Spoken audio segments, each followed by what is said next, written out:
Good evening, ladies and gentlemen, and welcome back to the pre-show before the show. I am your show host, I go by the name of the one and only Mr. Know It All Reactions.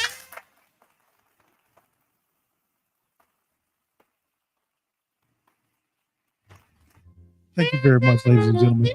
And I want to say thank you guys for tuning in to another pre-show before the show. And this section, we call this Salt and Pepper Lounge. So we're playing some of the sweet jazz music, and we're just setting the mood right now. So when my co-hosts B-Dub, Gentleman Jamal, and Lady Educated Queen, they all come on, we're gonna definitely go live, and we're gonna definitely have a great time tonight. So tonight, bear with us. Let the sweet music, let the sweet songs fill you with some smiles and laughter, and also let it be able to love you, because it's important. Love. It's important to give love, to receive love. If you can give love and you can receive love, you are love. If that make any sense. I gotta give myself a round of applause and that too.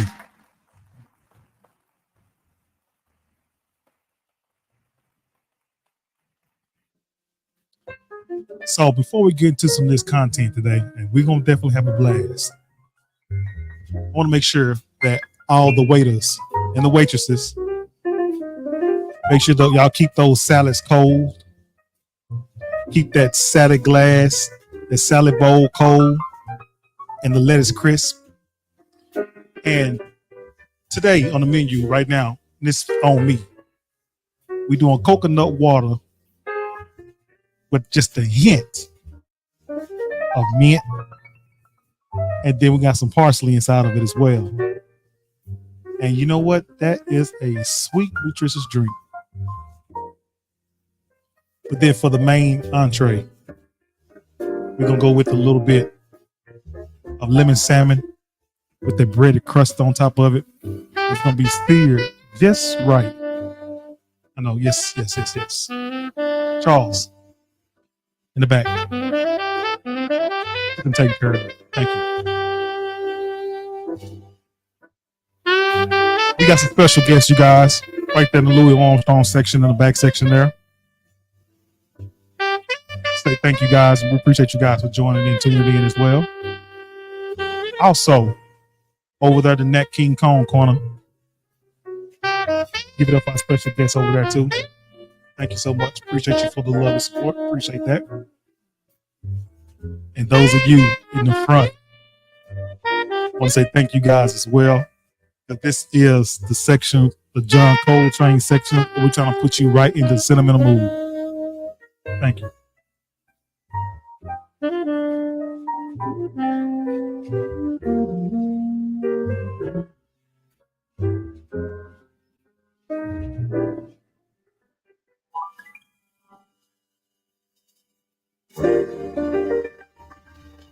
That was the one and only John Coltrane. Say it over and over. Give it up.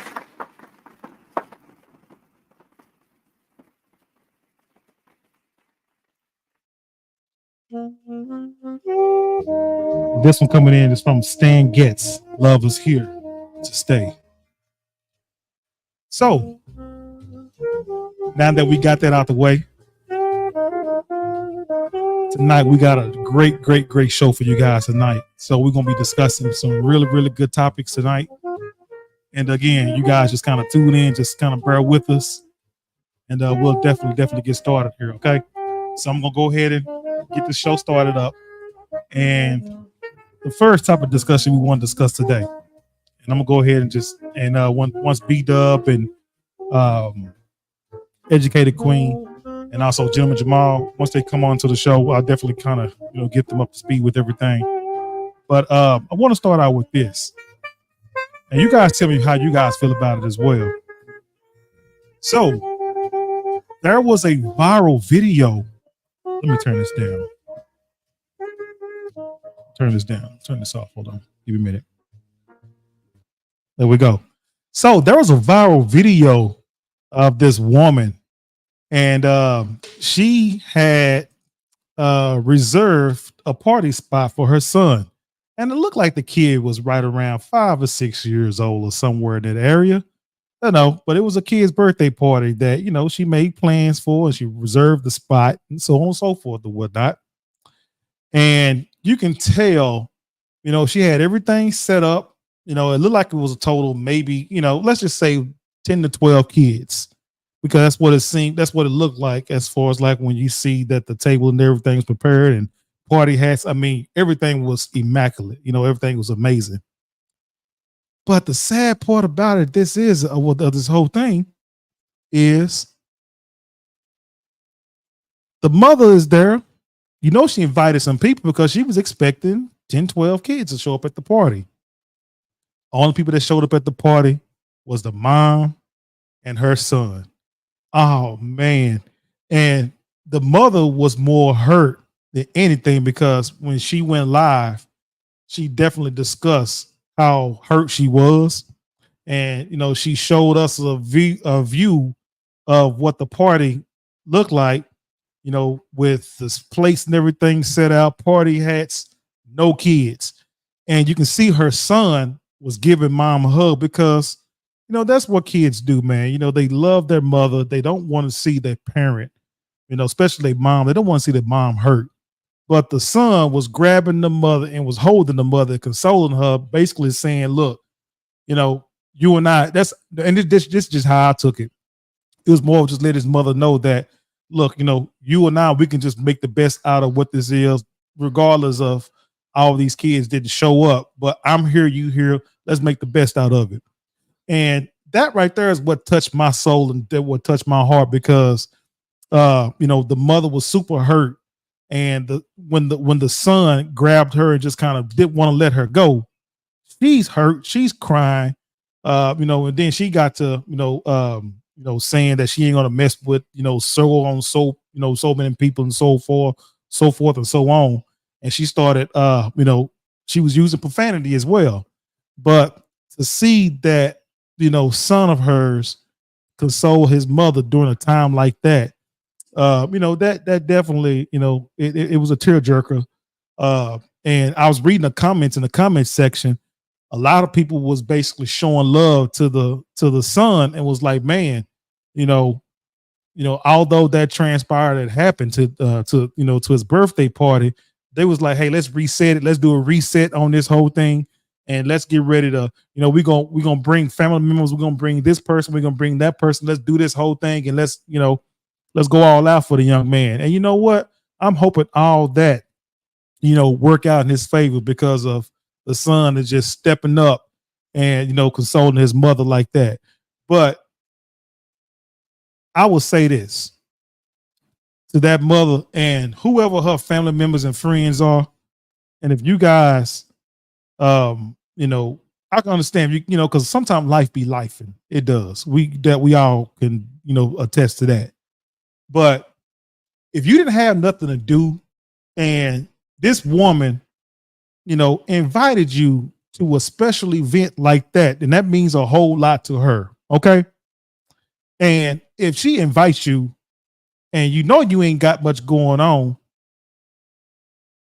and you did not show up to that party, and you saw your friend, your family member, or whoever it is to you and her son like that, you ought to be ashamed of yourself. I'm just gonna put it like that to you. You ought to be ashamed of yourself, because how could you put yourself in that mother's shoes if that was somebody did you that way? Somebody did you that way. Somebody set you up. Somebody, they didn't show you. And it's all about the support. She had no support. That's the thing that I'm trying to get to run across. She had no support at all. And for the, for the mom that was put in that situation, it was very embarrassing. It's almost like nobody cared. nobody, thought of her and her family members. I mean, her and her son in a time like that.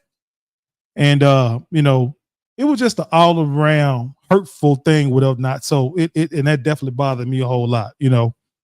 So it's bad enough that we always say that that people, when it comes to your family and friends or whatever, that sometimes family and friends can be the absolute worst. When it comes to support, you will get more support from a stranger, somebody that you don't even have no affiliation with. They know nothing about you. They can care nothing. They can care less about you at all. But you will get more support from an individual like that versus your own family and friends, supposedly, to support you when it comes in a time of need. Now, one thing about that is this: your family, your friends, when it comes to something like if you on your downfall, or if you having some little issues going on, they're gonna support you by talking about you. You know what I mean? They're gonna support you in that area. Oh, they'll bad news travel like it ain't nobody's business. Matter of fact, bad news is out of the bed and across the world before good news even get up out of the bed. That's what they say. But you'll get more support from somebody, a total stranger, than it is from your friends and the family. And that's sad. I heard this saying one time before, and I'm gonna say this, and you guys tell me how you guys feel about it as well. They say if you want to run your family and friends off, start a business. Let that sink in. Start a business.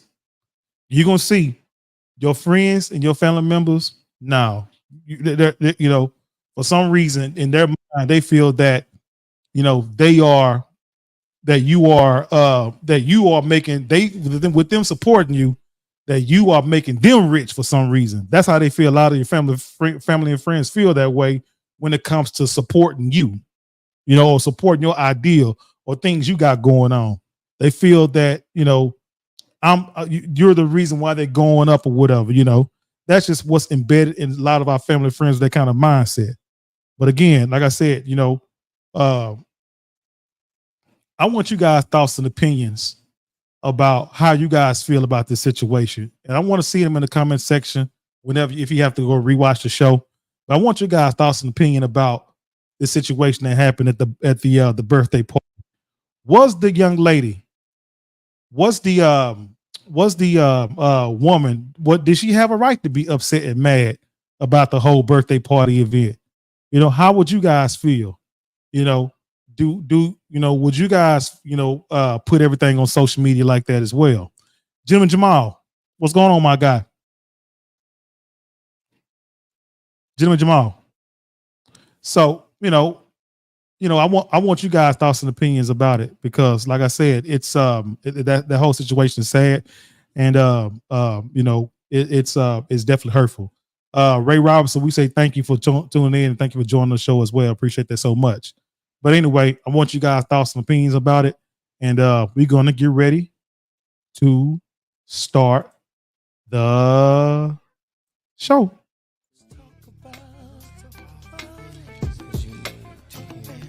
Let's talk about it. Let's talk about it. Let's talk about it. Let's talk about it. Ooh, let's talk about it. Let's talk about it. I wanna talk about it. Let's talk about it.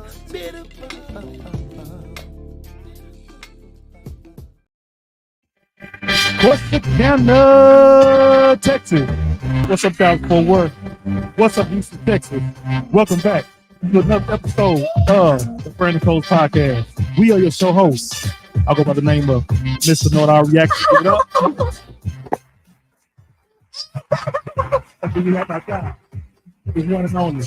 This man, Jamal. Coming in to Brandon Coles Podcast. For this film, he goes by the name of Uzi. Weirdo. And also coming into the Brandon Coles Podcast, the first native Brandon Coles Podcast, he goes by the name of the one and only David.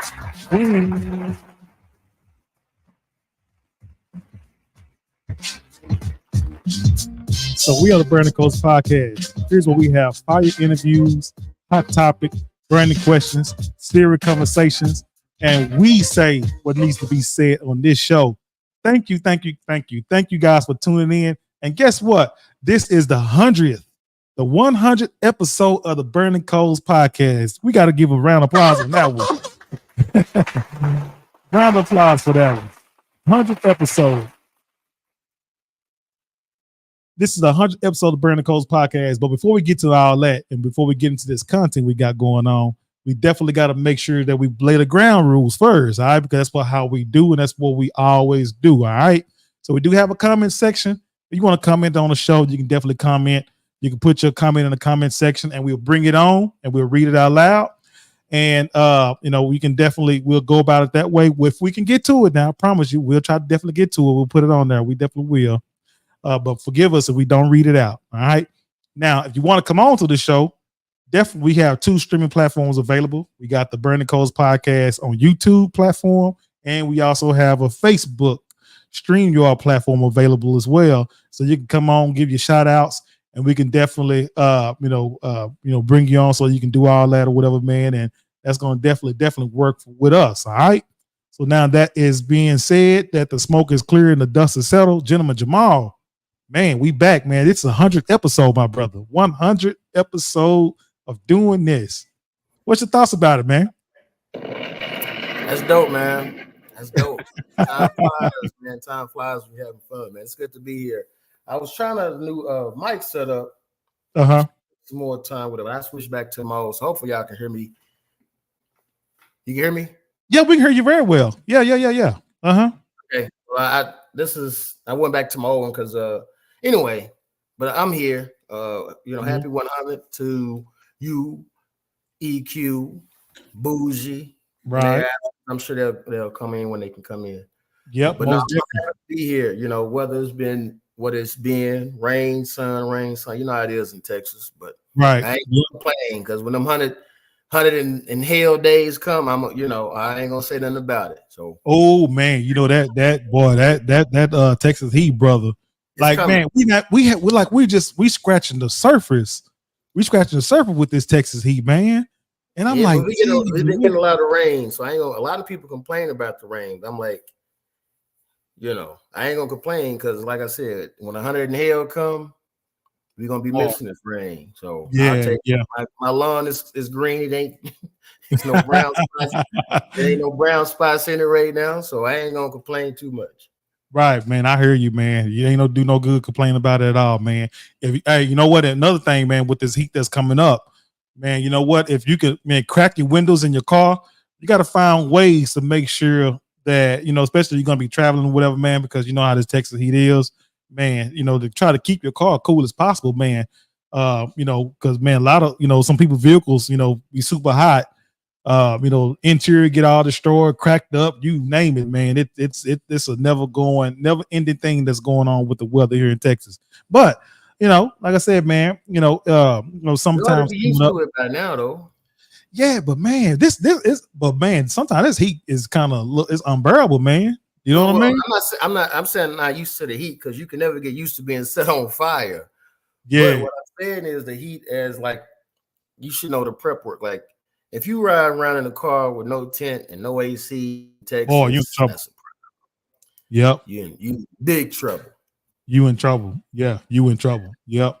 You are big trouble. That's why I told my lady, look, man, because she like to ride with the windows down and get natural air.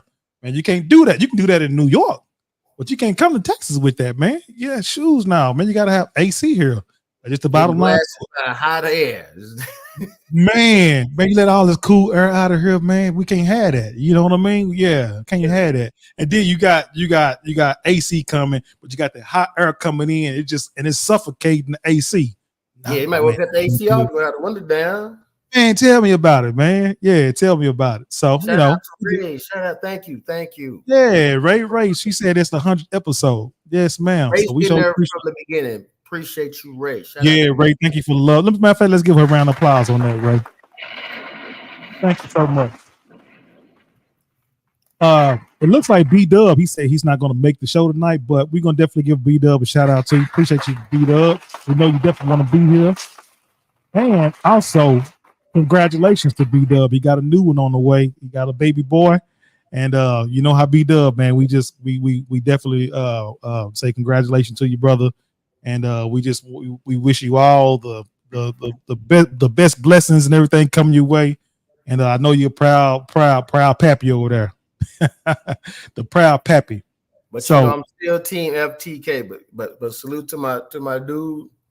Yep. Jumping back in that fence and jumping down in that dungeon. The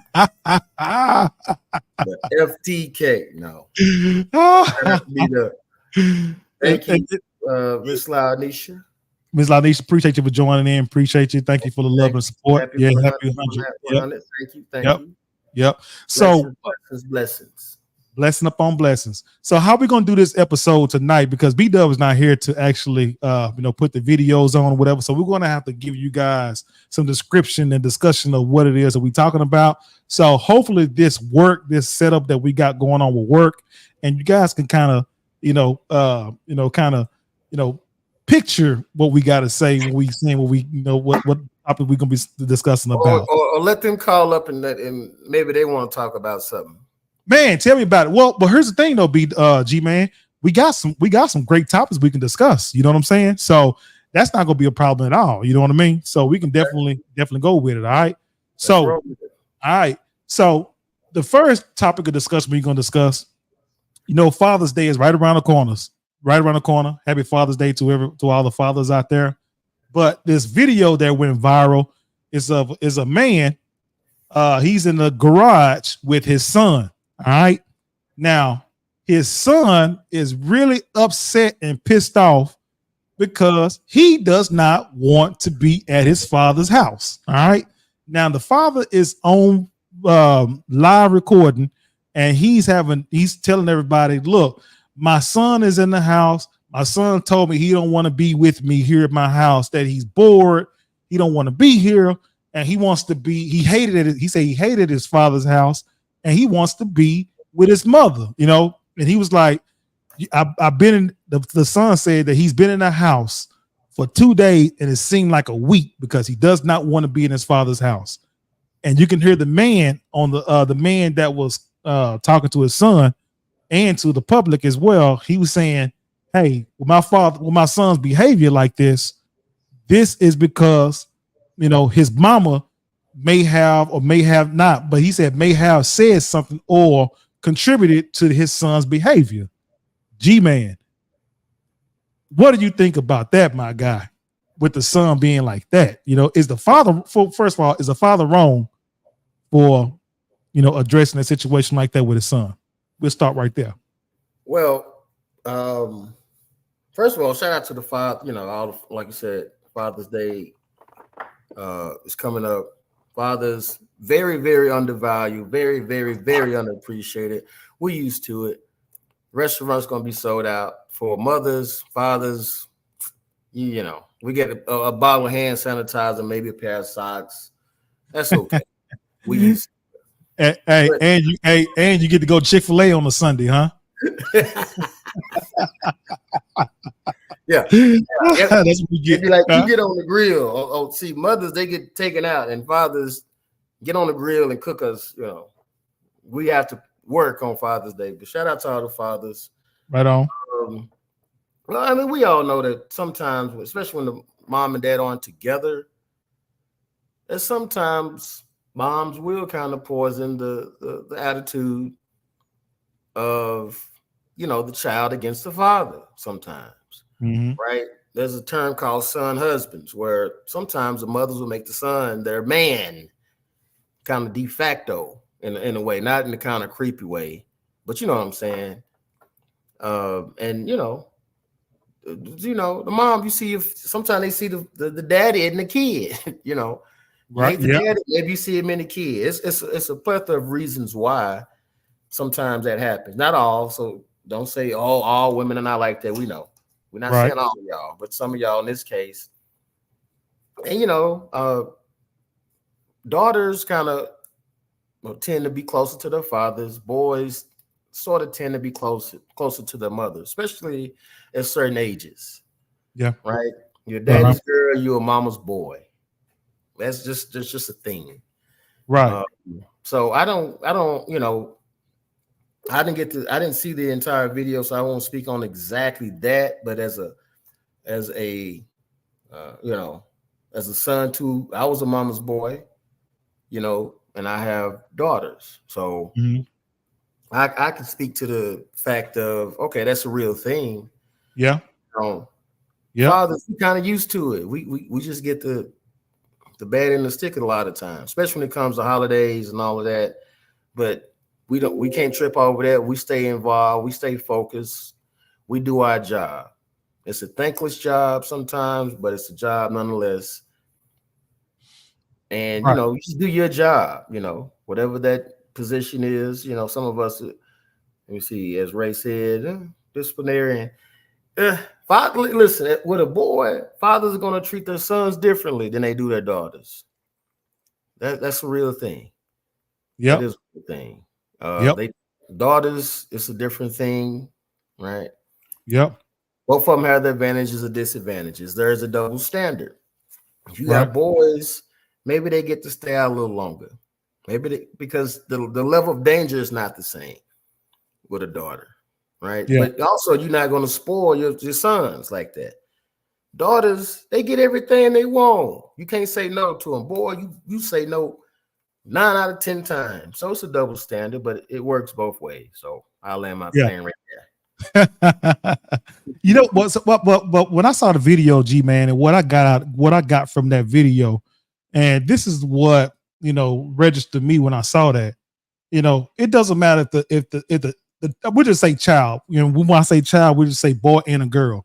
See, we as parents, if we are custodial or non-custodial parents, we have to work together for the best benefit of that child. Okay. But here's the thing. We have to understand, these kids, when they're coming up, these kids are like sponges. Indirectly or directly, we can definitely affect the outcome of how that child behaves towards another parent, especially if you're the custodial parent.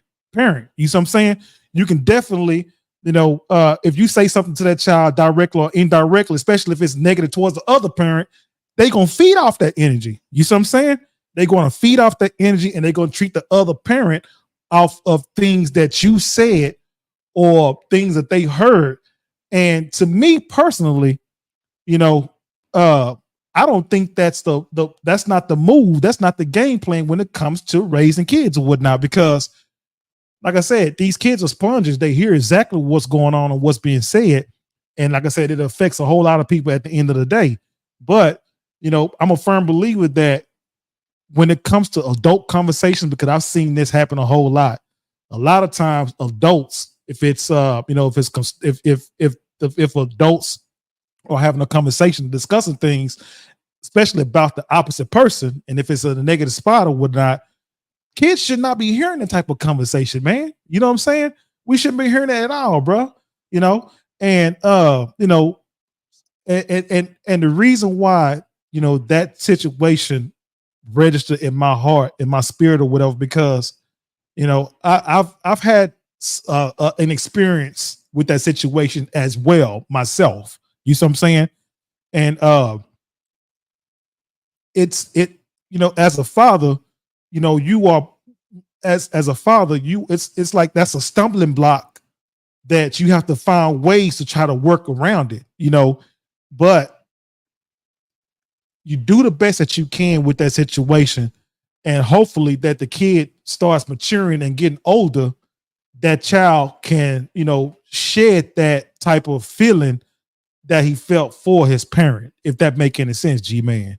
Oh, it makes perfect sense. It's because it's a stumbling block, brother. It's a stumbling block. Fathers can be there, or we'll say mother as well. The parent can be there all day long or whatever, but if they got that stumbling block of, being force-fed negativity about that particular person, that's a stumbling block, G-Man. It is. I'm curious to see what EQ has to say on this topic. What's up, EQ? EQ, what's up with it? What's up, y'all? Can y'all hear me? We can hear you loud and clear. Loud and clear. Okay. Yes. So I'm a firm believer, and I grew up the old school way. Kids ain't got no business around adult conversations. Period. Right. Because there's just some conversations kids can't process or they can't fathom. And then you don't want to cause kids to have to pick between you and the other person or you and the other parent. All right, because see that causes division in the household. If you mad mama at the daddy, you talking and bashing the daddy in front of your kids, then the kids are gonna grow up one looking at you sideways because you bashing the man that's there, that's paying the bill. So when they grow up, they're gonna see that you really were the bitter one. See, they may not understand it when they are kids, but when they're older, they're going to watch the behaviors and patterns of that person you're bashing. And they're also going to watch your behaviors and patterns to see if Right. what you were saying was the truth or was it a lie. So I'm just a firm believer there's some conversations that we as adults shouldn't have with around kids. There's an old saying, kids need to stay in the kids' place, and adults need to learn how to stay in their place too. And that's by moving kids out the way to have adult conversations in another room or at a different time. Because kids, that affects kids more ways than we think, than we realize. Because hearing the wrong conversation about a daddy or a mama that's really trying, see, that's a cause of suicide right there, or depression, or some other kind of illness or emotional trauma. So we have to be real careful with our words in front of kids. We have to be careful not only with engaging with other adults in front of kids, but we have to be careful what we say to kids too, because they are Right. human beings with feelings. See what I'm Right. saying? Right. Right. Absolutely. Absolutely. Be EQ. Absolutely. But again, with this situation here, whatever, we don't know if mom, have a issue with the father. We don't know if the father have an issue with the mother, but that kid at the end of the day, that kid that was acting out that in that behavior, be honest with you, both parents in that situation or whatever, man, you when you got a kid that's like that, it's just so disconnected from the father, not answering to not talking to the no nothing, and very emotionalist, man, both parents lose on that situation, G man. What you think about that? Uh, Nobody wins when the family feuds. There you go. So no matter the situation that you both parties in, y'all at some point have to have a unified front when it comes to when it comes to raising these kids. You know, I may not whatever agree with whatever happened and the way you raising them, but we're gonna have to come together to some kind of compromise when it comes to raising these kids, because the kids are ultimately going to be the losers if we Right. can't get it right. Right. You know what I'm saying? So no, you're right. It's just there's some like I said, if the parents are involved, that's you're off to a good start. Now maybe we may differ on how to raise, but we can raise these kids without kind of pressing our own agendas upon the kids. Just raise your kids. Right. I never say anything bad about any ex, period. Right. Right. That's not what we're doing. You know what I'm Right. saying? When you with me, I'm here to our relationship is our relationship, and I'm gonna raise and do my part. I'm not here to speak bad on anybody. Yep. So if Yep. we get there and both sides on there, we don't have no problems. Right. And you know what, G Man, when you said something that really registered as well, I'm the same way. I choose to keep my peace. You see what I'm saying? I'm not going to talk bad about the mother or who she dealing with or whatever the case may be. And you know what, G Man? I'm willing to be the bad guy. You want to put me to be the bad guy out of if you, yeah, I'll be the bad guy because I would never ever say anything disrespectful about the mother. Won't do it, will not do it, and so on and so forth and whatnot. And I think that's taking the high road because I'm saying to myself, it's going to end up playing itself out. You're going to definitely see, as time go on and time progress, like, okay, man, everything that was fed to me about XYZ, it ain't even like that. You know what I'm saying? It's You called know, being a man. you say that again, It's called being a man sometimes. man. Yes, sir. Yes, And sir. sometimes it's a bad deal. But It like you is. said, I ain't got nothing bad to say. Mm-mm. Yeah. And you can't worry about what the other side does at the end of the day. No, you can't. Don't worry about it. So just do your job. But unfortunately, though, the other side might be worried more about you. You see what I'm saying? Because you can't control that. You cannot. I agree. You'll wear yourself to an early grave worrying about what somebody else is doing over there. Yeah, but if the person has custodianship over legal, I mean, they got legal custodianship over there or whatever, they can embed. They can. That's Your that's daddy ain't nothing. He ain't nothing. He ain't this and he ain't that. They will see for themselves. You just keep showing up and do your job. Eventually, they will see for themselves and make their own decision. They'll form their own opinion of you.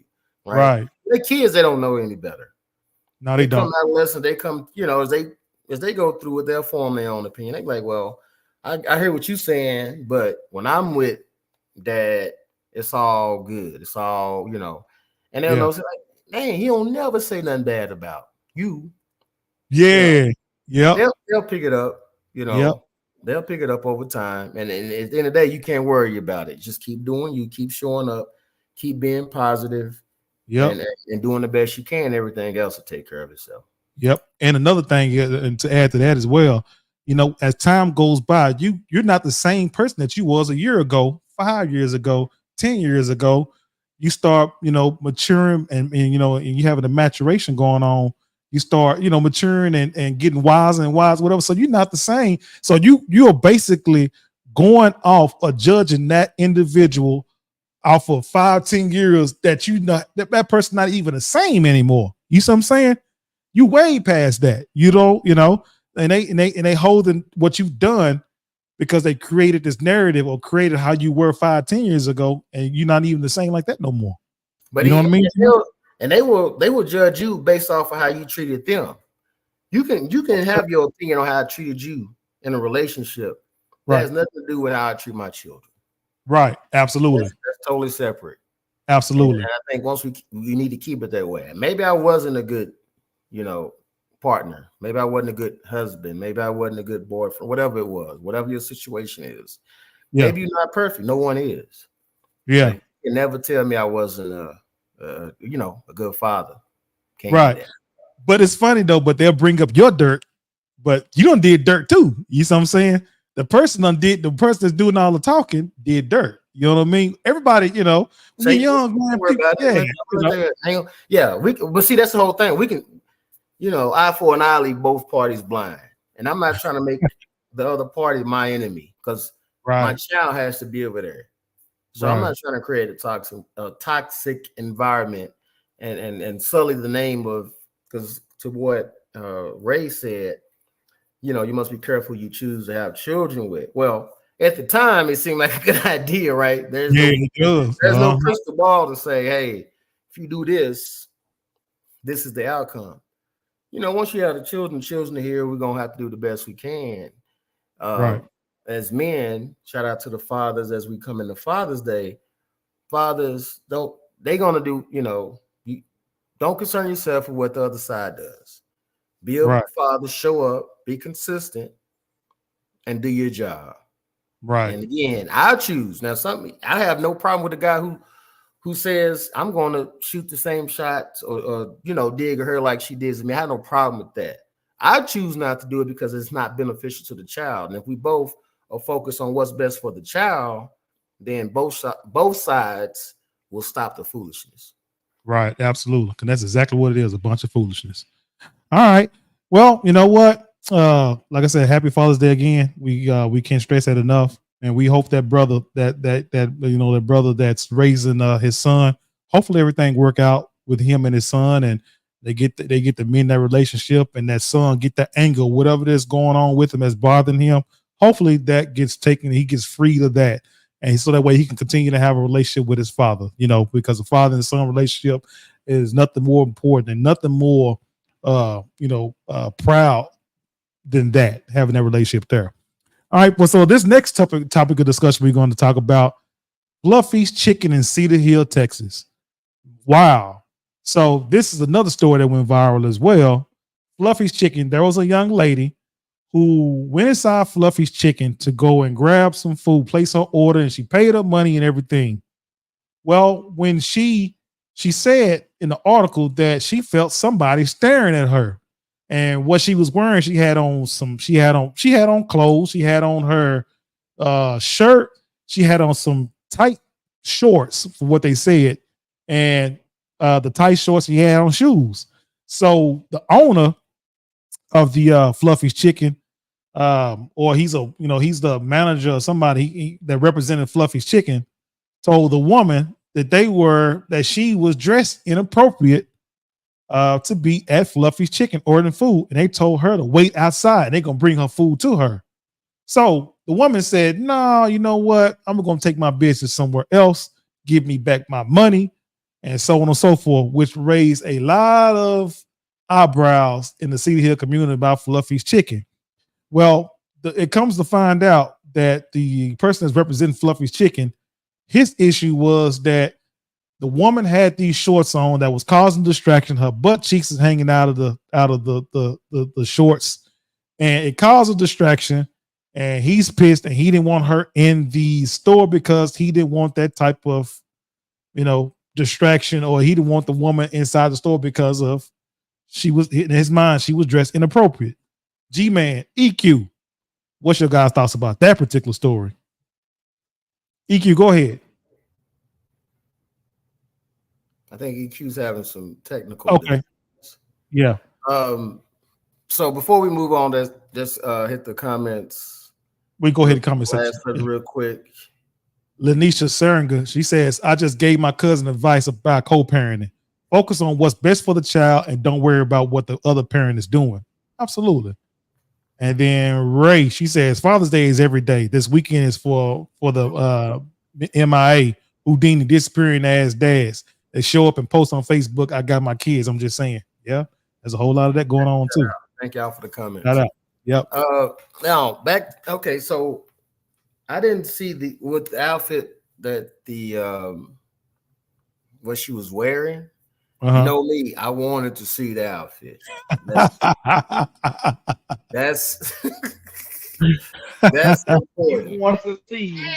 You love ratchetness 101. I'm King Ratchet, and I'm off of some ratchet. King Ratchet. I would hope that at some point we can move past a place where we accept coming outside looking like anything, right? Okay. There was a time where, women or guys, because it's not just women, will not leave the house looking a certain way. Sometimes you look at it, leaving the house like we going to the restroom. Yeah. House shoes, pajamas, bonnets, just whatever, and so at some point that became okay. And again, I know people don't like when I reference this, but you don't only see us doing that in kind of a larger spectrum or a larger, if I'm going to the gas station, if I'm getting out the car, like if I'm going to the pump and getting gas coming back, okay. If I'm going inside, I'm gonna look a certain way, even if it's just jogging pants, some tennis shoes, and a t-shirt, right? And the cap on my head or a do-rag, that's okay. But when you go to somebody else's business establishment, the way I was taught, it's just like coming into their house. They have the right to refuse whoever for whatever reason. Legally, that's the way it works. Mm-hmm. Some people feel like, well, you have a restaurant, so I can just come in and do what I want because it's public. No, it's not. That's private property. Mm-hmm. And they have a right to refuse service to anybody for any reason, right? So if the owner says, "Hey, I don't want people like," that takes me back to True Kitchen and Cocktails back in the day, a few years back, if y'all remember that, when the DJ started playing Back That by Juvenile, and they started dancing on this. This is kind of upscale restaurant downtown Dallas, and they started dancing on the furniture. Mm-hmm. And the guy was like, yeah, he cut them. He's like, no, don't do that here. And some people agree with him, and some people felt the way. No, come out like he was raised. Like, you don't want to be first of all, you don't want to be an embarrassment to yourself, but you don't ever want to be a bad reflection of your parents, the people that raised your family. That used to mean something. It don't mean nothing now, right? And if I don't have no problem with them saying, hey, if you dress a certain way, don't come in my establishment. You got to wait outside. I don't blame them either.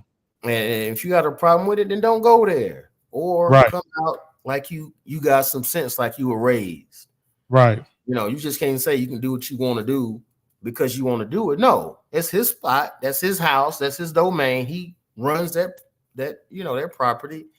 Don't come in here looking like that, dressing like this, acting like this. Right. Act like you got some sense. If not, take it behind home. I guarantee you, when you go to the club or wherever you like to go, you come dressed to the gods. Oh, I'm just going to get some chicken. It don't matter. Go through the drive-through or get a DoorDash or Uber Eats or do something else. But don't have a problem if the owner says, hey, you know what? This is my place. I don't like this kind of, I'm trying to set an atmosphere, right? I may be charging for atmosphere. And notice they don't do this to those people established. They're not finna go to Ruth Chris and all these other high-end restaurants and dress a certain way. They're going to come ready. But if the owner looks like us, I'm gonna just do whatever. I'm gonna just come in there. You stole my thunder, G. Crusted my eyes. Just dressed like anything, and we have to stop that. Right. I agree 1,000%. And me too. I agree with everything you said, G man. And I'm gonna look at it from this perspective as well. Do you know how hard it is to operate and own and get everything you need to get to have your own business? Okay, that's not that's just not a ABC type of thing that you got to do. You see what I'm saying? So you got to put yourself in that shoes or whatever, man. Like if I got a business and you come in looking a certain kind of way, okay, with you coming in looking that certain kind of way, I might have customers that say, oh man, nah, I mean now my business is hurting and suffering because you've ran away, a lot of my clientele for me to be able to run a successful business. So you got to look at it from that perspective as well. But then, like the sad part about all of that is this at the same time, we don't, like you said, we when it comes to these high-end establishments, like these high-end clubs, these clubs that say, hey, you can't wear no sneakers, you can't wear no jerseys, no, none of that or whatever. Won't nobody bat an eye at that. Nobody say nothing about that at all. You know what I mean? So why come that situation like that can't work for somebody that got their own business, such as, this Fluffy's Chickens place or whatever, you know what I mean? The difference is it's it's the skin color. It got to be that, G man. It got to be that. I don't see no other kind of way because they're not going to go inside of another establishment and do all that, have your butt cheeks hanging all out and all that stuff like that. It ain't going to happen. But at the same time, we just got to be, we got to be able to read the room too, man. We got to read the room when it come a lot of these establishments. Like, come on, man. You don't want nobody to, see you like that or whatever, man, cause that type of attention. Or you might want to, whatever, man. But you gotta take that into consideration and be mindful of everybody else inside the location. EQ, what's your thoughts about EQ? Was she wrong? Was the lady wrong or was she right for the situation with going to the Fluffy Chicken like that? What's your thoughts? Can y'all hear me? Yeah, we can hear you. Okay. First of all, women, we gotta stop. We gotta have some kind of standard. Whether you want to get chicken, a loaf of bread, the mailbox, to the mall, whatever, have some standard because you don't know who you'll meet or when you go out in public. We ought to have some standard and have some dignity about ourselves to where nobody should even have to put you out or ask you to wait outside. Where is the decency? Where has it gone? Back in the 50s, 60s, and 70s, women didn't dress like that. We had a standard. And somewhere along the way, we forgot to pass that standard down to this younger generation because they're so used to looking on, social media and then hip hop videos and movies and all this, looking at these artists who are half naked. They don't set the standard for you. You should set the standard for yourself. And your butt cheeks should never be out in a place of business. I do not blame this business owner if that was the case. Your breast should not be out in a place of business. You're going to get chicken, not pick up no man to sell your body. And then y'all always talking about it. Stop looking. Well, stop advertising if it ain't for sale. Then you wonder why they call you. You know what I'm saying? You wonder why your name being called out. Well, you advertising warlike outfits. You're advertising yourself like a tramp, like a prostitute. If you don't want to be identified as such, change your wardrobe. It's just as simple as that. People try to go all the way around the world and explain this and trying to justify this. No, you wouldn't go to a job interview like that. I don't care if you want to pick up a piece of chicken. You may become that future restaurant owner. But do you only get that one chance to make a first impression? You might need to go to that chicken place to get a job. And you've already given these people a bad rep because you walk in there looking like a hoochie mama. If you're not a hoochie mama, don't dress like one. Even if you are, there's a time and a place for everything. And I'm so sick of seeing bonnets and emoji pajama pants when I go in the grocery store, when I'm going to the post office, even if I'm going to Williams Chicken, I don't want to see that because you look a mess. And you wonder why you people label you as hood, ghetto, ratchet. That's not a stamp of approval. We shouldn't want to be praised like that. As much as our ancestors had to go through. One thing I can say, when it came to dressing and having dignity and looking professional, they set the standard because you are what you advertise.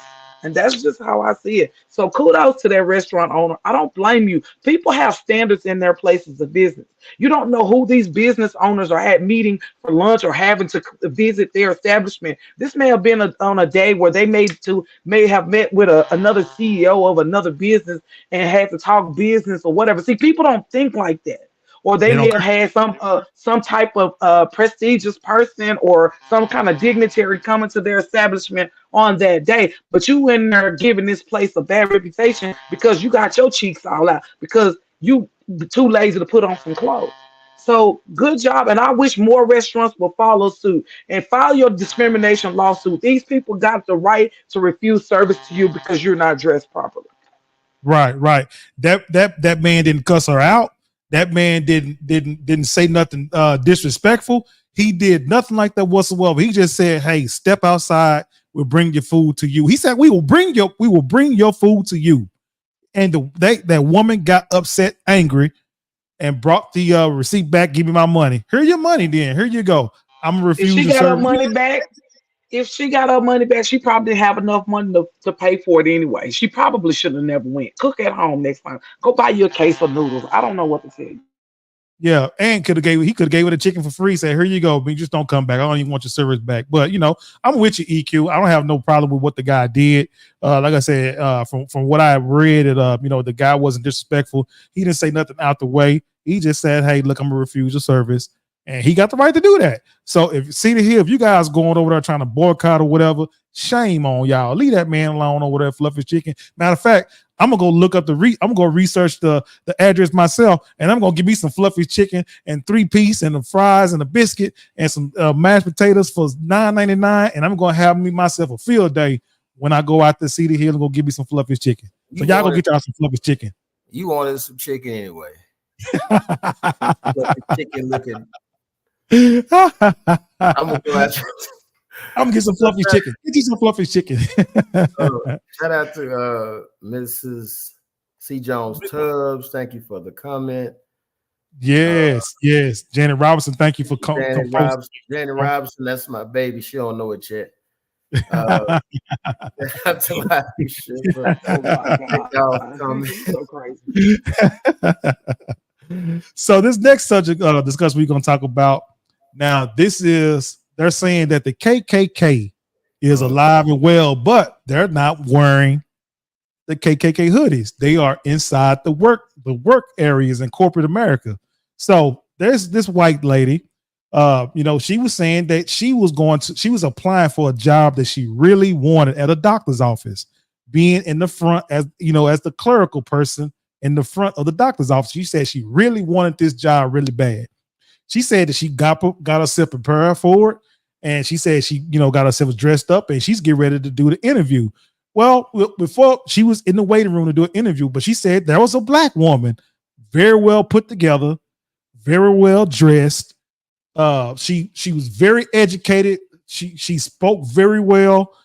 She had a impeccable resume, and she said that she saw that black woman go inside the interview, and when she left the interview, the woman didn't get the job, and the white lady said she for sure knew that woman's gonna get that job, just how with her resume, her education, her experience, and all that or whatever. So the lady said she went inside the location, did the interview, and her resume is not put together like that black woman resume was. She didn't have no knowledge and experience like the black lady was. She didn't speak well like that black lady did. And the doctor told the white woman, hey, we're going to go ahead and give you the job. And the woman said she was baffled, like kind of confused, like, and she said she spoke out loud, like, why you guys gonna give me the job? We already give her the job. And the doctor told her that with the type of clientele he has inside the doctor's office, he wouldn't fit the type of, the clerk that they looking for to work at that job. So she was like, excuse me, tell me, because she was blown away that the doctor, came straight at her like that. And then she said the doctor gave her a stern look and said, look, do you want the job? If you want the job is yours, because we don't want her to represent this doctor's office, with the type of clientele that we had. So the woman said that when the guy told her like that, she pretty much put two and two together, saying, okay, you know what, I see what time it is. And the woman said she had to, she couldn't believe that she turned that job down, but she turned the job down because of what that doctor had said and what she had saw and witnessed firsthand from herself. And she was basically putting the story together. She was telling it because there was a guy that was saying KKK is dead. And the lady saying, no, it's not. It's just kind of hidden in corporate America, because the doctor that interviewed her, the doctor that was doing the hiring, he was a white gentleman. So she said that she had to, turn the job down, didn't get the job. She turned the job down. She refused to work for somebody with that kind of mentality. G-Man, educated queen. What's your guys' thoughts about that situation? Because this happens a whole lot, but it's very covert as well. G-Man, what's your thoughts, my guy? Go ahead, EQ. Go ahead, EQ. Go ahead. So I'm trying to follow. So the black lady didn't meet the criteria as far as the standard of dress, or the white lady? The black lady that was had the knowledge, well buttoned up, spoke well. She had an impeccable resume. Everything that job was looking for, she did not get the job. But the white lady, who didn't have the same criteria, wasn't as polished as that black woman was given the job. Well, she got the opportunity to they gave the job to her, but she refused to take the job because of what she had witnessed from what the doctor had done and what she's seen. Okay, well, good for her. Because what happened in the interview process with the black lady? That's what we don't know. The black lady blew the interview out. The black lady was more qualified than the white lady. Mm-hmm. This is the white lady telling the story. The white lady said, okay. It sounds like a case of discrimination then, possibly. That's what it No, she be. said, basically the doc. Okay, so the white lady had been working for the practice prior to. He had an opening. He posted it. Black lady applied. Now, white lady said, I really want this job, but because she worked at the front, all the applications came through her. And she's like, I was confident in my position till I saw this one packet, far superior than mine. Black lady came in, well dressed, better resume, killed the interview, the whole nine. The dentist still offered the position to her. And then she's asking why. And he said basically his clients, they didn't want to, they wouldn't come if basically they didn't want to see a black lady in the practice. In front. Even though the black lady was more qualified. And the white lady said, I did refuse the job because she didn't think it was right. So that's the basis. Gotcha. Okay, so he did discriminate against her then. I mean, because if you're, it doesn't matter what your clients want. You want the person in position who's going to best serve your business and your clients, and who's going to be well represented. I mean, be a well representative of your company or your practice. So basically, we have a discrimination case here. Sounds like a legitimate discrimination lawsuit as well. Um, because and I don't think the lady may not have been looking at it from a racist standpoint, the white lady, but in this case that's basically what it is. I mean, I don't know of no other way to put it, because if she's qualified, if she has the experience and expertise or whatever, why not give her a chance? May the best person win, and in this case she should have gotten a position. So it sounds like he wanted this practice to be an all white practice, and whatever happened to equal opportunity employer. And in this case, if I was the black lady, I would do some digging and researching, give me a lawyer. I mean, and y'all, this happened to us a lot. That has happened to Right. me before. Yeah, I mean, it's happened to me before. I applied for a job at a college, You and I wasn't was one. qualified. Sorry, yes, I was. And so basically, the division that I was going into, I interviewed at a certain college, and I was going to be like the admissions, working in admissions. Well, I had more credentials and better credentials and experience than the admissions director. And there was only like a couple of us who interviewed. Two of the people backed out. One person found another job, so that was me left. We were the four finalists. They didn't offer me the job. Why? Because I had a master's degree, and the girl that was over the department was working on the master's degree, working on hers. So this type of stuff happens. It happens to us. I don't know why people think, well, as black women, we don't experience, discrimination and being picked over, because we do. Just like our brothers, we do. Probably now we probably don't get it as much as the brothers, but we do. It happens, and it's just sad and unfortunate for that lady, for that black lady who was highly qualified, who should have got the job, hands down. But this is the type of stuff. I mean, this is the society we live in, where racism is it exists, and we can't be ignorant to the fact that it does. A lot of time this happened to us because they are intimidated. If we get inside that place with an impeccable resume, we're very well spoken, we're put together, and we got a hell of a resume, we got the experience and all that or whatever, you are considered a threat. They don't want you to be able to, get inside that job because they know for a fact, like, man, this person got it together. I can see them pretty much, they'll probably be over me. They be my boss. You see what I'm saying? They don't want that to happen. So a lot of times that's one of the reasons why they will go ahead and kick you out before anything or whatever, because they just don't want to see you progress like that. I got an uncle, and not gonna say his name. This guy's very well educated, very well educated. He had left. Well, he had got let go from a. He was working this company where he was making this company multi-millions of dollars, right? Multi-millions of dollars. Okay, my uncle, he has like two masters, and I mean he got a master's in business, and I mean he got all of these. He's very very well educated. Well, when he goes and apply for a job, that be honest with you, from him telling me, I believe that he was way more overqualified, than for the position that he applied for.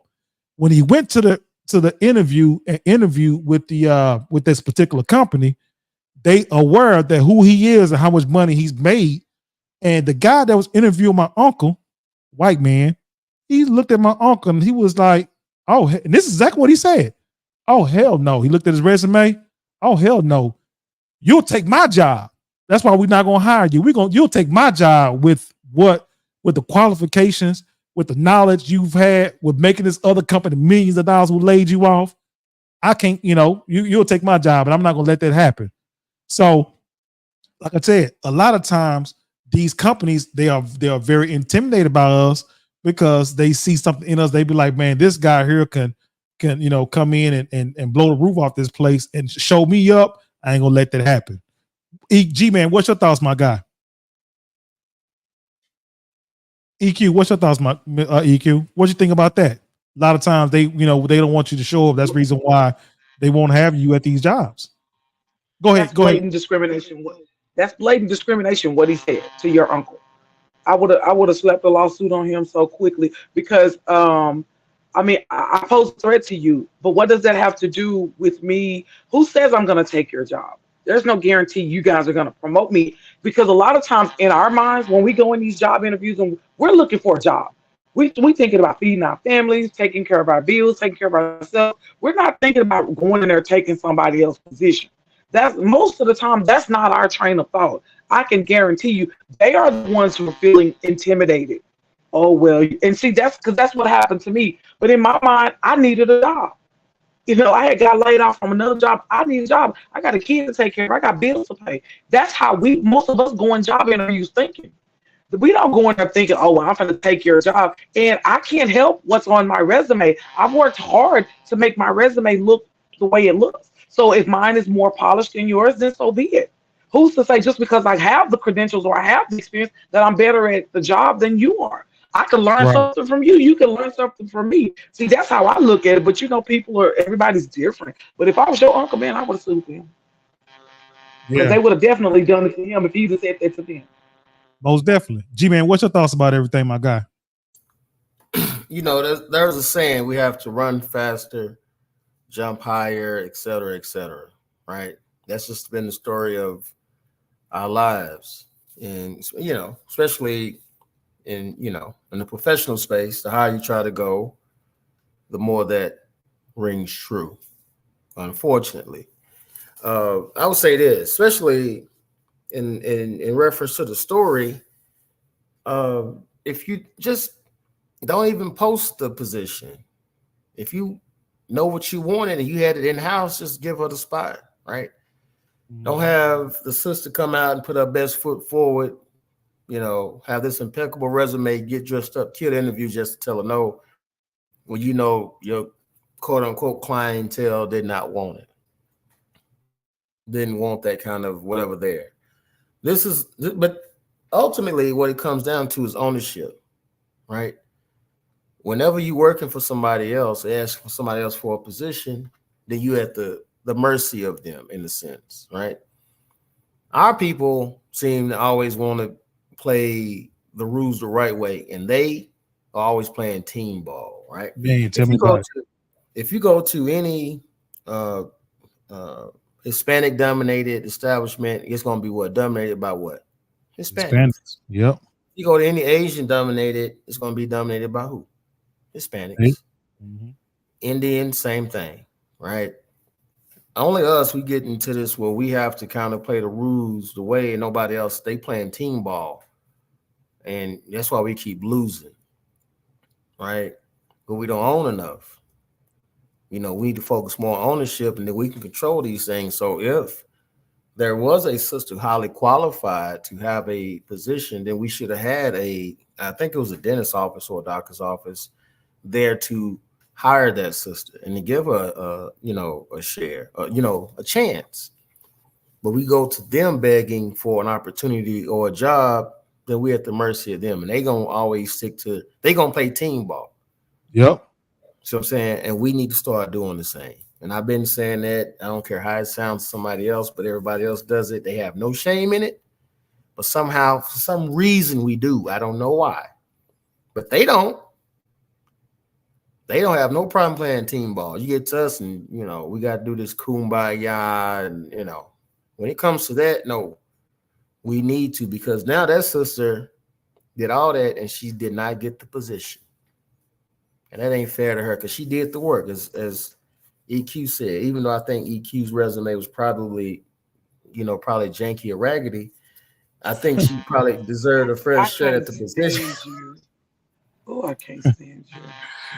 Man, but a lot of these jobs, man, we'll have somebody that's, of color, black, in a leadership role, and we'll just act like, like we won't even want to give another brother, another sister a shot. You know what I'm saying? You got somebody in a leadership role, somebody that's, in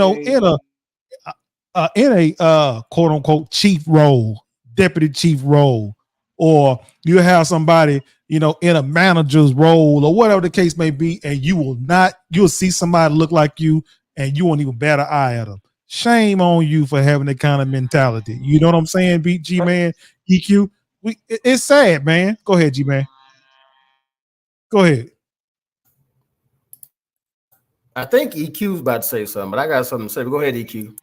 Yeah, I mean, it's even worse when it's our own kind doing that to us. I've been Horrible. there too. I mean, I've been there where I've been turned down for jobs by people that look like me, highly qualified and everything, but experience. I mean, but it's just you always have that factor of, well, you're gonna come in here and take my job. Well, that's not how we, like I said, that's not how we look at it. But it's even worse when we do it to our own. And then if I was in a leadership position and somebody came in and I knew they weren't qualified or I knew that we weren't gonna hire, 'em, hey, let me talk to you outside of this place and tell you what you can do to polish your resume or to strengthen your resume to make it polished to where you can find you a job. But we don't think like that because we don't want to pull each other up and help each other out. It's all about Right. me, myself, and I. Right. Yeah. Well, you can say, G man. I'm laughing at Miss Tubbs. My leave EQ alone. That's right. You better Ray, leave me alone, G man. I know where you live. Go up Ray, one, Miss. Go up one. There it is. you leave EQ alone, G man. Yeah, Mrs. Jones Tubbs, congratulations on your wedding and your marriage. G man better leave me alone before I step on him. He know he's short. And Ray Robinson said people like that usually feel carbon because they oftentimes came in with the intent to take over or take someone else's spot. They take land that belongs to someone else and claim it theirs. Why expect anything less? Oh, that's a good point there, Ray Robinson. Yes, indeed. We might have to discuss the whole that whole situation there because, yeah, I agree 1,000%, boy. Wait. What you got? What you got a problem with? Q said I was short. Now I ain't short. Now just because everybody ain't 6'8" like you. Okay, get this joke off here. I can't stand him. Yeah. G-Man, I'm gonna box you. Keep messing with me. Well, the last. Oh, you go ahead, G man. You finna go? Oh no, I was just gonna say.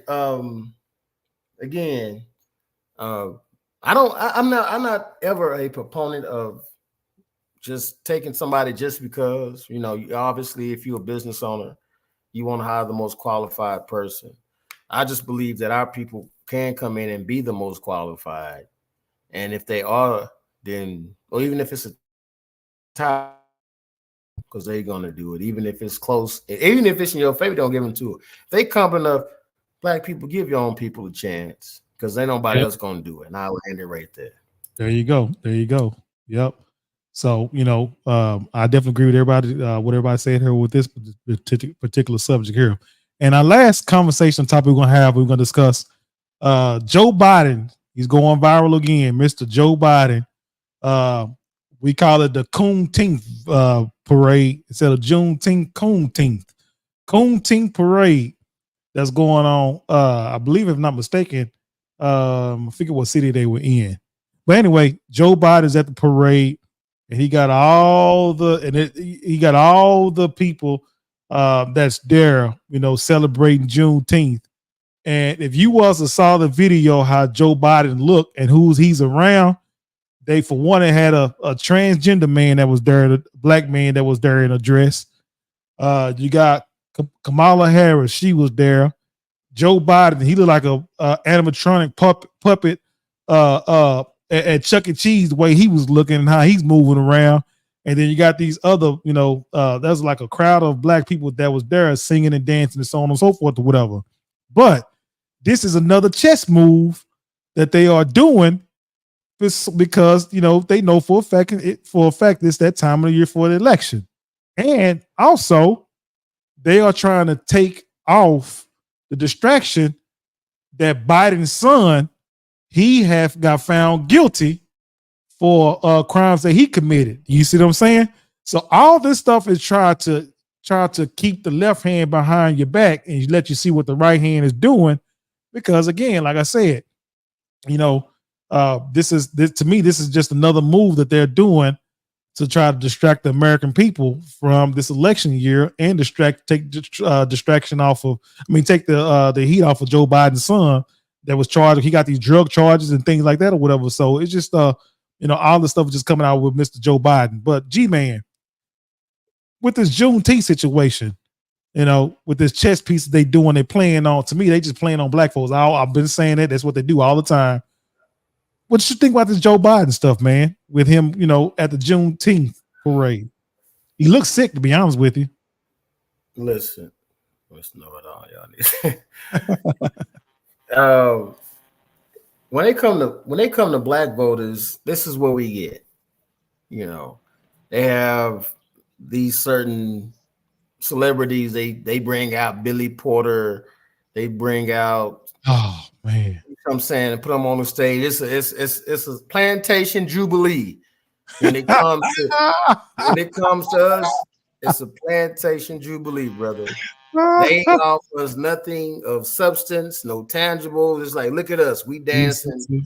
We're gonna do a dance and parade everybody around. That's going enough to go on the black vote. They're not really, they are like, well, we got y'all, so we ain't gotta do much. And it's the same thing. We're gonna come out, dance, sing, and I don't, his. If you look at Biden, you can tell he's not all there. Right, I'm sick of it. And this is my thing. I said this. Whether I don't care which political side you own, you would think that the Democratic Party could offer a better, more qualified, more culpable, capable candidate than what we're seeing in Biden. I'm sorry. It's obviously, his mental faculties are not all there I mean, that's just my opinion. And then, like you said, everybody's been saying, like, he doesn't look real. Like, it's something going on. And it's like, well, this is what you got. And here we go, sing and dance and give y'all some, fish nuggets and collard greens and party and spit off a few lyrics and a few songs, and that's enough to get our vote. And we got to stop that. Man, sick of it, G-Man. I'm disgusted with it. I'm so tired of it, fed up. I almost posted something on social media about it today. I said, you know what? I'm going to just go ahead and just kind of just, lay low a little bit, whatever, man. But I'm tired of seeing, the video surface, and you got the brothers in the front showing the whole, they got their teeth smiling, and you can see the back of their throat, and, they singing it. Oh, my God, please, I'm sick of it. That does us no good at all or whatever.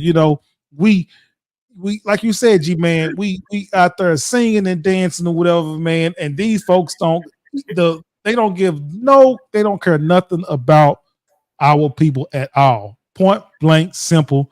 I'm tired of it. I don't want to see it no more. It just disgusted me. Don't forget about the watermelon. You're right. Right, man. You know what I mean?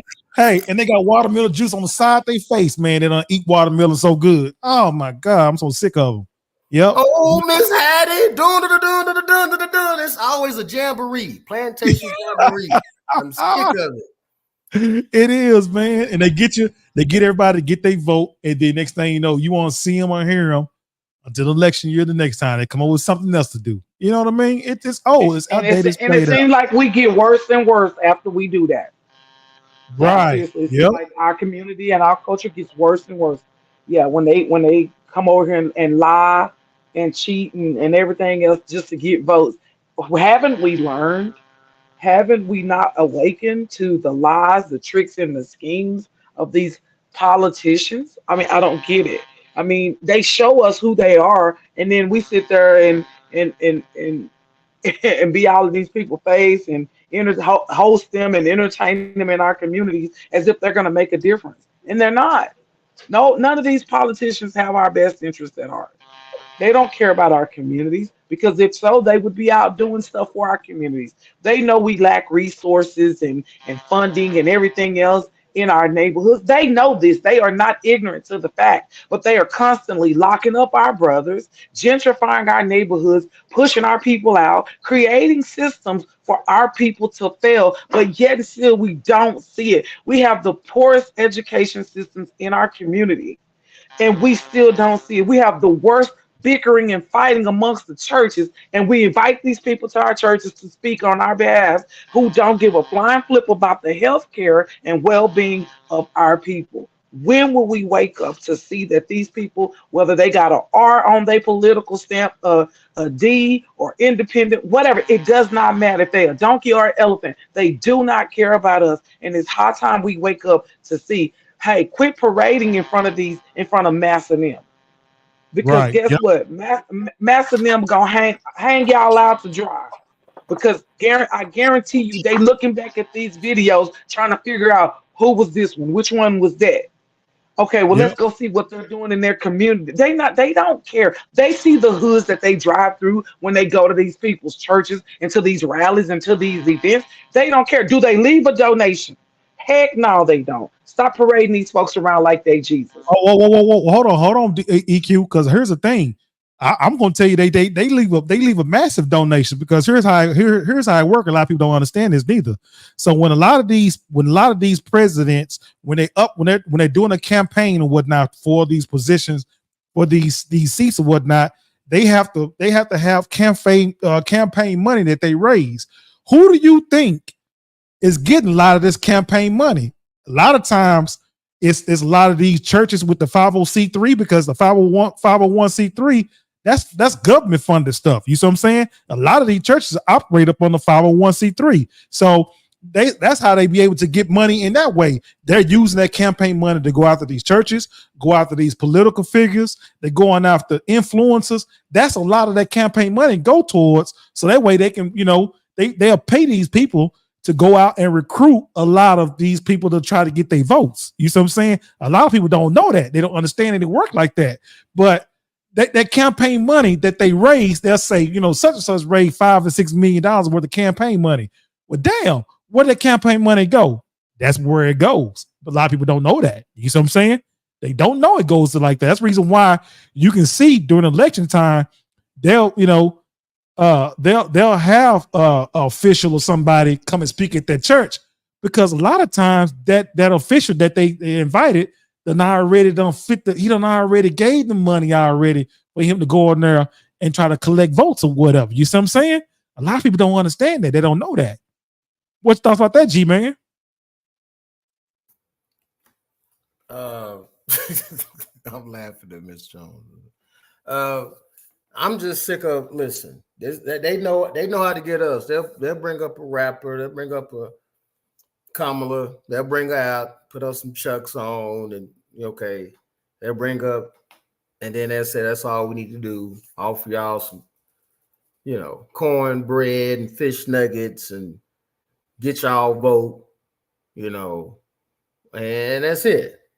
And I think I think the polls are showing that black people are getting tired of that, because they're not getting they not getting numbers they are used to, and this is why you're seeing what you're seeing. And give us enough of that. I'm so sick of that, and I'm like EQ. I don't care which elephant, donkey, whatever. If y'all ain't offering nothing specifically for my people, then we got a problem. Right. And I'm tired of this. You just give them some music, give them a little music, dance for them. Get your boot. What was that one? Dance your booty to the pole. They do all just weird stuff to us. Like they can't talk to us like an educated voting bloc like they do any other group. You'll never, ever, ever hear them come to any other ethnic group with that kind of stuff they come with black folk with. This man said, if you don't vote for me, you're not even black. Yep. The audacity. Yep. The audacity for him to say something like that, and he meant every, and they let him say it on the Breakfast Club for him to say something like that. So yeah, he was definitely wrong with it, whatever. But ain't nobody raise up no behind it. Now you see, allegedly, from that even Charlemagne's pushing back against Biden now. Since that here recently, but I don't know what that's about. Ray says, speaking of money, what's your views on HBC returning Diddy's $1 million donation and taking back his honorary doctorate? Oh, that's another subject. Yeah, we got to definitely look into that one, because I ain't know nothing about none of that. But we will definitely talk about it and discuss it whenever I find out some more information about it. But yeah, black folks, we gotta do better with these votes, and stop letting them entertain us with some bull crap, because that's exactly how they look at us. They see us that way. It's sad that they can drop this much smoke about a Juneteenth parade and have us out there bootlicking and samboing and we know y'all love barbecue. I dance. Come on now. Yep. And they got Joe Biden. Like I said, he like an animatronic over there in Chuck E. Cheese. How he looking? He don't even look real. Yep. So, but anyway, man, we appreciate you guys for tuning in and whatnot. So EQ G-Man, it's another great show. EQ, go ahead with your final thoughts, EQ. Hey, thank you all, everybody that's been supporting us. We thank you for your support on tonight. Sorry I didn't show my face, but I look a mess, and like G-Man always does. Anyway, as you always do. Hey, be quiet, short. Be quiet, short person. No, great show tonight. Great dialogue. Conversation, and I'm just looking forward to the next show. All right, now, G-Man, what's your thoughts, brother? The people that come out to the live shows, they know how tall all this is. I'm taller than Percy Earl, EQ, I tell you that. But anyway, I would like to thank everybody for coming out. If nobody told you they love you today, we do. And there ain't nothing you can do about it. We see y'all on the next one. Man, the Burning Coals podcast giving you the backbone with it. Stay on your pivot. Don't get tricked. And don't get involved with these politicians, because they'll definitely do that. Now that you got the bag, what you going to do with it? So that being said, shout out to Janet. We are the Burning Coals podcast. We say thank you guys for tuning in to another live showing. I'm go by the name Mr. Know It All Reaction. We got my guy G-Man. We got Bougie Weirdo. Congratulations to you, Bougie Weirdo, as well. And we got the first lady educated queen. We say thank you guys for tuning in. And we say you guys tune in for another episode next Tuesday. Same time, same channel. Love you guys.